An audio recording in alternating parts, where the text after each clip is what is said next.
Lately, the Jone and the Restless has been bringing out some old faces back to town. And now, with the recent mention of Snapper Foster, could he be returning to Genoa City as well? That's not all. Rumors also have it that Victor may have a long-lost daughter too, who might make a shocking appearance on the show very soon. Watch along till the end to find out everything about it in detail. Hey everyone, welcome to TrendStreet. If we had to pick the worst father of the Jone and the Restless, Victor Newman's name would definitely come out on top. Sure, he will do anything for his family, and he's not scared to cross the lines for them. But when it comes to parenting, he's been pretty cold and distant. Maybe his own messed up childhood is to blame, making him distant from his own kids. You know, he was never close to his own father, and that is why we think he has some daddy issues that make him the way he is. His parenting style is strict, but deep down, there's no doubt he loves all his kids, even though he does not really show it. He always had issues with his kids, and they were never good enough for him, no matter how hard they tried. While he has kids from multiple women, like Nikki, Hope Wilson, and Ashley, it seems there might be another one out there, unknown to everyone, including Victor himself. Recently, Victor's secret confinement of Jordan in his infamous underground prison/wine cellar/torture chamber has fans reminiscing about the last time such a place was featured on The Jone and the Restless. Remember when Victor imprisoned his first wife Julia's lover, photographer Michael Scott, in his underground dungeon? Julia was pregnant, and Victor had trouble believing that the baby was his. The reason was, well, because he apparently had done a secret vasectomy, due to which getting her pregnant was impossible, or so he thought. But it turns out, the baby was actually his, which Julia sadly miscarried. It was before his first baby, Victoria, came into this world. And it was for the same reason that he couldn't look at his baby daughter for a whole year.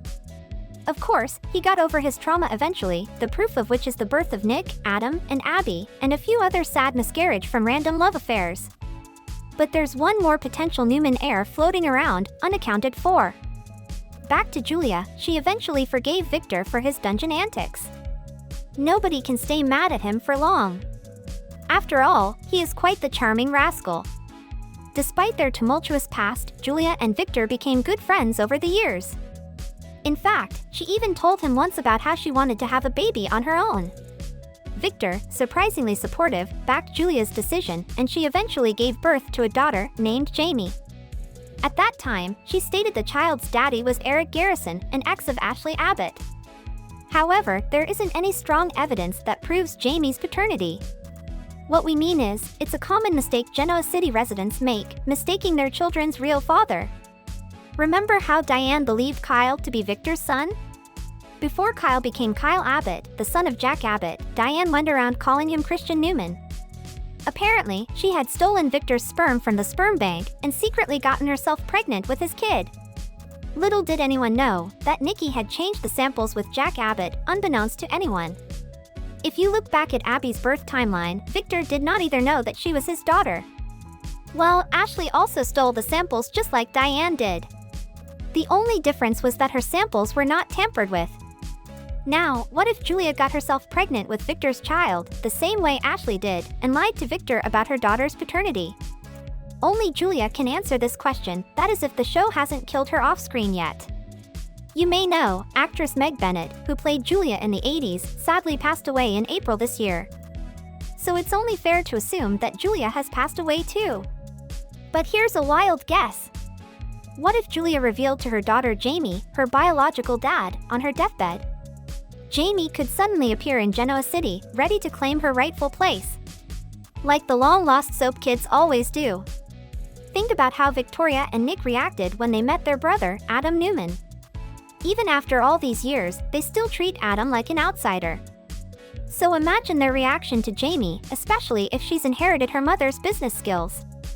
It would be a perfect time for her entrance for sure. Currently, Victor is at odds with Victoria, Nick, and Adam, and he hardly even remembers Abby. So, when Jamie shows up, Victor might get the perfect heir that he's always wanted. It will definitely be a show, Victor's reaction to this unexpected twist of fate.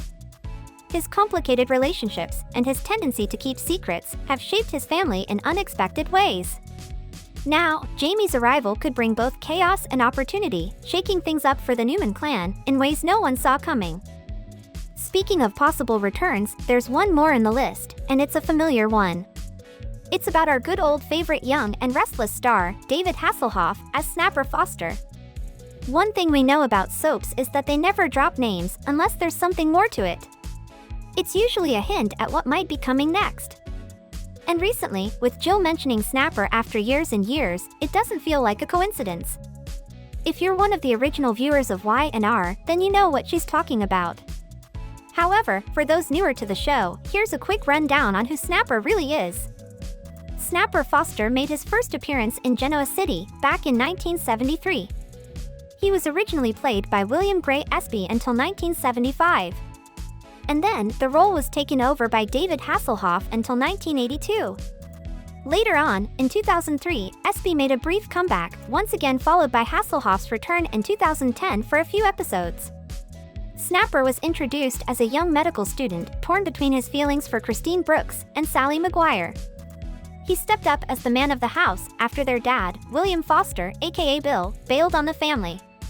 So, while juggling medical school, he also helped out his mom, Liz Foster, and kept an eye on his fiery sister, Jill Foster. In 1975, Snapper convinced Liz to legally declare their father dead, even though he was alive and kicking around nearby.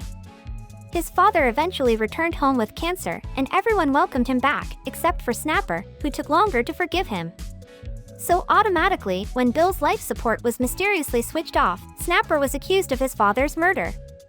But it wasn't him. Turns out, it was Liz, his mother, who did the deed. He left Genoa City, but popped back in 2003 when Liz spilled the beans to Jill that she wasn't a real Foster. In 2010, she brought Snapper around again, dropping a bomb on her deathbed that Jill's dad was actually Neil Fenmore. Suddenly, after so many years, Jill remembers her half-brother while in the middle of a corporate drama at the Chancellor Winters. As the corporate issues continue, her heart problems seem to have come back again. Apparently, Jill has a kind of heart disease, which makes her heart beat faster and trouble breathing. She's been having that problem for a while, and stress is not helping her health. This also explains Jill's sudden desire to hand over her power at Chancellor Winters to her son, Billy. Just recently, she told Billy that she wanted to take a break from all this stress. Then, she also stated that she's heading to London to get treatment, with Snapper over there. Jill's been a central part of the storylines in Y&R for many decades, and the fans definitely wouldn't want to see her go. Is Jill's time coming to an end in Young and the Restless? Or will Snapper be able to save her? We hope she recovers swiftly in London, and when she comes back, she'll bring Snapper along with her. The fans haven't seen Snapper for ages. So it'd be the best time to bring him back to GC and put him back on a front-burner storyline once again. What do you guys think? Let us know your thoughts in the comments below. Thank you for checking this video out. Don't forget to hit that like button and subscribe to our channel for new videos every day. Turn that bell notification on if you want to hear from us, and comment down below if you've subscribed, and we'll make sure to reply and thank as many of you as we possibly can.